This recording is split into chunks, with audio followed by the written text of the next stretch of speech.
and namaskar to everyone. Welcome to Stock Market Analysis, your go-to place for market updates and investing ideas. I am अक्षत खंडेलवाल और आज हम बात करने वाले हैं गोल्ड और सिल्वर में जो मैसिव करेक्शन आया उसके पीछे रीजंस क्या है। पिछले 2 दिन में जो बुलियन मार्केट में हुआ है उससे बड़े बड़े इन्वेस्टर की नींद उड़ गई है। गोल्ड अपने टॉप से 13% नीचे और सिल्वर तो सीधा 30% तक क्रैश कर गया है। कल तक जो लोग कह रहे थे कि सिल्वर 5 लाख तक जाएगा, आज वही लोग पूछ रहे हैं बहुत से क्या हो गया है। क्या ये क्रैश एक आखिरी मौका है सस्ता सोना और चांदी खरीदने का, या फिर ये एक बड़े डाउनफॉल की शुरुआत है। आज की वीडियो में हम डीप डाइव करेंगे कि सडन फॉल क्यों आया है, सिल्वर ईटीएफ्स का क्या हाल है, और सबसे अजीब बात, मार्केट में प्राइसेस ऊपर जा रही थी पर दुकानों में कोई चांदी खरीद नहीं रहा था। ये मिस्ट्री क्या है, चलिए इन सबको डिटेल में डिस्कस करते हैं। सबसे पहले बात करते हैं गोल्ड और सिल्वर अपने टॉप से इतनी तेज फिसली क्यों है। इसके 3 बड़े रीजंस हैं। सबसे पहला, द हॉकिश फेड फियर। जनवरी 30, 2026 को यूएस प्रेसिडेंट डोनाल्ड ट्रंप ने नए फेड चेयर्स की हिंट दी है। मार्केट को लग रहा है कि नया चेयर हॉकिश होगा, यानी इंटरेस्ट रेट इतनी जल्दी कम नहीं होंगे। इससे डॉलर इंडेक्स में एकदम से रिबाउंड आया। बेसिकली हॉकिश स्टैंस मतलब ये है कि पॉलिसी मेकर्स इन्फ्लेशन को कंट्रोल करेंगे and typically favours increasing interest rate. इसका मतलब ये है आने वाले वक्त में इंटरेस्ट रेट शायद ही कट हो पाएंगे। सेकंड है over leverage position. Futures market में लोग 50x से 100x लेवरेज लेके बैठे थे। जैसे ही थोड़ा प्राइस नीचे आया, मार्जिन कॉल्स ट्रिगर हुए और फोर्स सेलिंग शुरू हो गई। Third, profit booking. याद रखिए, सिल्वर जनवरी के महीने में 50 से 60% की रैली दे चुका था। इतने बड़े जंप के बाद एक 30% का करेक्शन नेचुरल है, क्योंकि सिल्वर में जब जब इतनी बड़ी रैली आती है तो करेक्शन भी उतनी ही तेज़ी से आता है। और ये सिर्फ सिल्वर की बात नहीं है, कोई भी एसेट क्लास में अगर बहुत बड़ा जंप आता है तो करेक्शन भी उतना ही बड़ा होता है। अब आते हैं सबसे इंटरेस्टिंग पार्ट पर।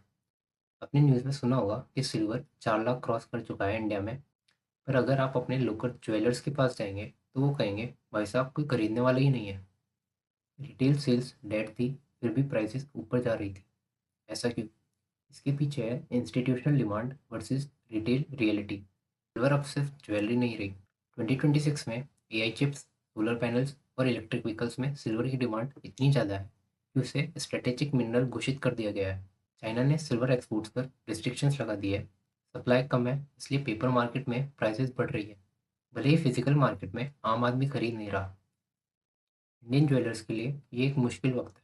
जब प्राइसेस इतनी तेज़ी से बढ़ती है तो retail buyers wait and watch के मूड में चले जाते हैं, इसलिए प्राइसेस रिकॉर्ड हाई पर थे। पर शॉपकीपर्स और ज्वेलर्स की सेल ज़ीरो थी।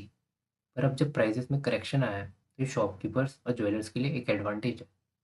अब बात करते हैं सिल्वर ईटीएफ्स की। अगर आपने निपॉन इंडिया सिल्वर ईटीएफ या आईसीआई सिल्वर ईटीएफ में इन्वेस्ट किया है तो आपने देखा होगा कि कल वो 12 से 14% तक क्रैश हुए। बट वेट, मार्केट आवर्स में सिल्वर तो सिर्फ 6 से 8% गिरा था, तो ईटीएफ 14% क्यों? इसका रीज़न है ट्रैकिंग एरर और मार्केट आवर्स। जब ग्लोबल मार्केट क्रैश होता है और इंडियन मार्केट खुलता है तो सारी नेगेटिविटी एक साथ रिफ्लेक्ट होती है। 2025 में सिल्वर ईटीएफ ने मोर देन 150% का रिटर्न दिए थे। पर याद रखिए, ईटीएफ में लिक्विडिटी होती है। जब पैनिक आता है तो सब एक साथ सेल बटन दबाते हैं, जिससे प्राइस अंडरलाइंग एसेट से भी ज़्यादा तेज गिरता है। क्या ईटीएफ सेफ है?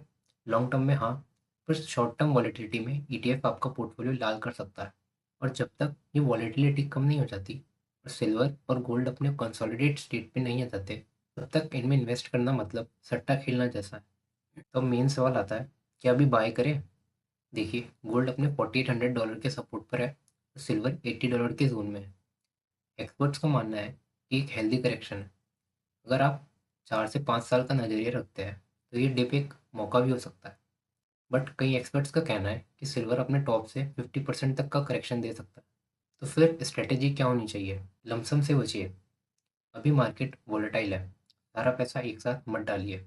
अपनी टोटल इन्वेस्टमेंट कैपिटल को डिवाइड कीजिए, एक हिस्सा अभी और बाकी अगर थोड़ा और गिरे तो। और ऐसा करते हुए उसे एवरेज करें। दोस्तों, बुलियन मार्केट का एक रूल है, B fearful when others are greedy and be greedy when others are fearful। पर हमेशा अपनी रिसर्च जरूर कीजिए। आपको क्या लगता है, क्या सिल्वर वापस 4 लाख तक जाएगा या ये 2 लाख तक गिरेगा? कमेंट सेक्शन में ज़रूर बताइए। अगर आप चाहते हैं कि मैं टॉप 3 सिल्वर ईटीएफ का डिटेल कंपैरिजन करूं, तो नीचे सिल्वर कमेंट कीजिए। मैं उस पर एक सेपरेट वीडियो बना दूंगा। वीडियो पसंद आया तो लाइक और सब्सक्राइब ज़रूर करें। मिलते हैं अगली वीडियो में, तब तक के लिए happy investing. It's only worth it if you work for it. It's only worth it if you work for it. I won't stop till they hear me now. I won't stop till I wear the crown.